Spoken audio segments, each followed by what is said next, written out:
Yang saya hormati Rektor Universitas Katolik Atmajaya Jakarta dan seluruh jajaran para pendidik serta seluruh sivitas akademika Paguyuban Widiani Unika Atmajaya Jakarta. Assalamualaikum warahmatullahi wabarakatuh. Om Swastiastu, Namo Buddhaya. Salam kebajikan, Salve, Amici Mei. Wahai sahabat-sahabatku yang budiman, terimalah salamku.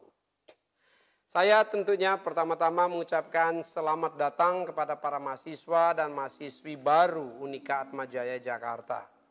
Kalian semua telah menjadi bagian dari keluarga besar Unika Atmajaya.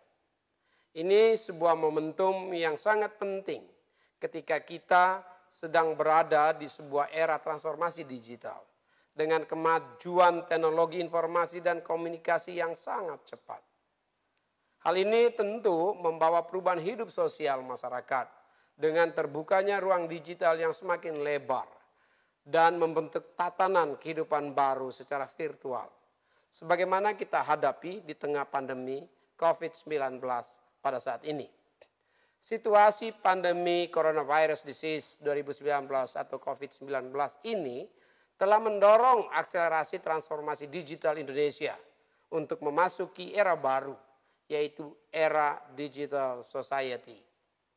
Berbagai aktivitas pemerintah maupun masyarakat yang sebelumnya dilakukan secara konvensional, secara fisik dalam ruang fisik, physical space, kini beralih memanfaatkan platform digital atau ruang digital, digital space.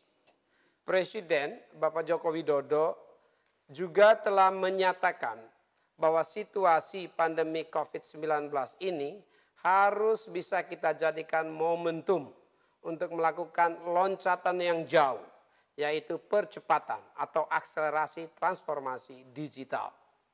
Karena di masa pandemi maupun post-pandemi COVID-19 telah mengubah secara struktural cara kerja, cara beraktivitas, cara berkonsumsi, cara berkomunikasi, cara belajar, cara bertransaksi yang sebelumnya dilakukan secara offline dengan kontak fisik dalam ruang fisik menjadi lebih banyak melalui online dan digital di dalam ruang digital atau digital space. Bahkan Presiden Bapak Joko Widodo secara tegas menyebutkan 5 langkah strategis yang harus dilakukan untuk memastikan percepatan atau akselerasi transformasi digital Indonesia.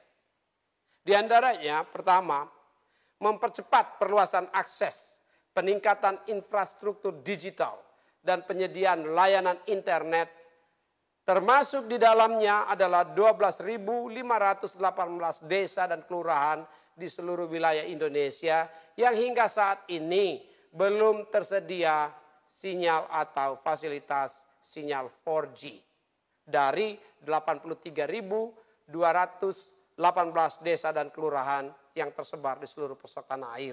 Atau dengan kata lain, sudah tersedia 70.670 desa dan kelurahan sinyal dengan kecepatan dan kapasitas 4G. Kedua, mempersiapkan transformasi digital di sektor-sektor strategis, baik di sektor pemerintahan, layanan publik, bantuan sosial, pendidikan, kesehatan, perdagangan, industri, maupun penyiaran dan sektor digital lainnya.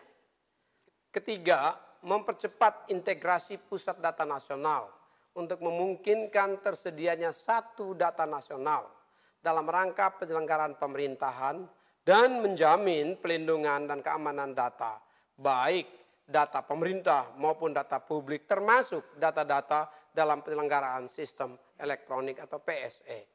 Keempat, menyiapkan kebutuhan sumber daya manusia atau SDM talenta digital.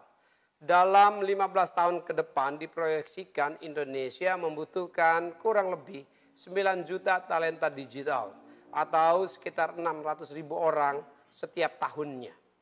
Talenta digital yang dibutuhkan tidak saja jumlah, tetapi juga tingkat kualifikasi keahlian untuk menghadapi revolusi industri 4.0 atau 4.0 seperti bidang keahlian Big Data Analytics artificial intelligence, cyber security, cloud computing, Internet of Things, machine learning, augmented reality, virtual reality, digital marketing, digital sales, dan sebagainya. Guna menyiapkan kebutuhan sumber daya talenta digital tersebut, Kementerian Komunikasi dan Informatika Republik Indonesia menyelenggarakan program stimulus Digital Talent Scholarship yang telah terlaksana sejak tahun 2018 yang lalu. Pada tahun 2020 ini, Kementerian Komunikasi dan Informatika Republik Indonesia fokus untuk melaksanakan online academy yang ditujukan atau disediakan untuk 50.000 peserta. Program ini bekerjasama dengan Global Technology Company, startup lokal, perguruan tinggi, dan berbagai asosiasi profesi. Dan dilakukan secara online tanpa biaya. Dan kelima, berkaitan dengan regulasi atau payung hukum, skema pendanaan, dan pembiayaan transformasi digital harus segera disiapkan. Berbagai regulasi dan payung hukum sedang dibicarakan dan dalam proses politik bersama DPR RI saat ini. Di antaranya seperti rancangan undang-undang pelindung data pribadi atau RUU PDP yang kita siapkan dengan benchmark GDPR atau General Data Protection Regulation Uni Eropa. Transformasi digital itu juga mempunyai prasyarat, yaitu ruang digital atau digital space dapat digunakan secara cerdas dan bermanfaat. Juga isi dengan kegiatan-kegiatan yang bermanfaat bagi masyarakat, bangsa dan negara. Dan tidak digunakan untuk menyebarkan ujaran kebencian, berita-berita hoax dan disinformasi, adu domba, ataupun kegiatan-kegiatan ilegal lainnya di dalam ruang digital.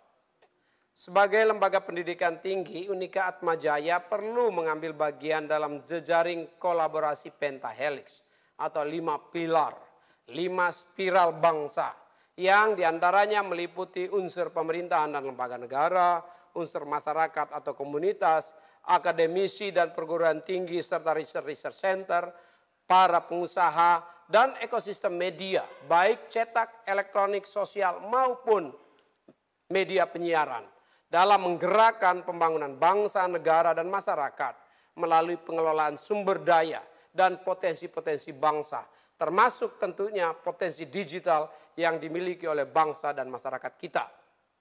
Karenanya saya mendorong para mahasiswa dan mahasiswi Unika Atmajaya untuk memanfaatkan kemajuan teknologi informasi dan menguasai ruang digital dengan berbagai aktivitas positif, kreatif, dan inovatif. Indonesia membutuhkan lebih banyak inventor, inovator, dan investor di sektor teknologi dan ekonomi digital. Ekonomi digital Indonesia terus berkembang ya dari waktu ke waktu, dari tahun ke tahun. Salah satu ekonomi digital yang maju pesat di antara bangsa-bangsa di dunia. Saya juga mengajak seluruh sivitas akademika Paguyuban Widyani Unika Atmajaya untuk ikut serta secara aktif mengambil bagian dalam usaha-usaha ekonomi digital, menciptakan karya-karya hebat dan produk-produk unggulan berkualitas melalui startup atau usaha-usaha rintisan kecil, ultramikro, mikro, menengah, bahkan besar untuk memberikan kontribusi nyata dalam upaya memulihkan kembali perekonomian nasional kita dari tekanan-tekanan dan kontraksi ekonomi di era pandemi coronavirus disease 2019. Ibu Pertiwi memanggil kita semua, kita sekalian untuk berpartisipasi membangun masa depan Indonesia yang saat ini memasuki usia ke-75 tahun. Kepada para mahasiswa, mahasiswi sekalian, saya mengucapkan selamat memasuki masa perkuliahan.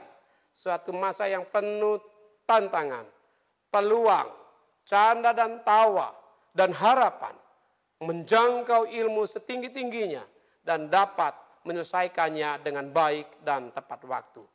Teruslah berjuang, bangkit untuk Indonesia maju. Dirgahayu Indonesia, dirgahayu negeri Pancasila, merdeka!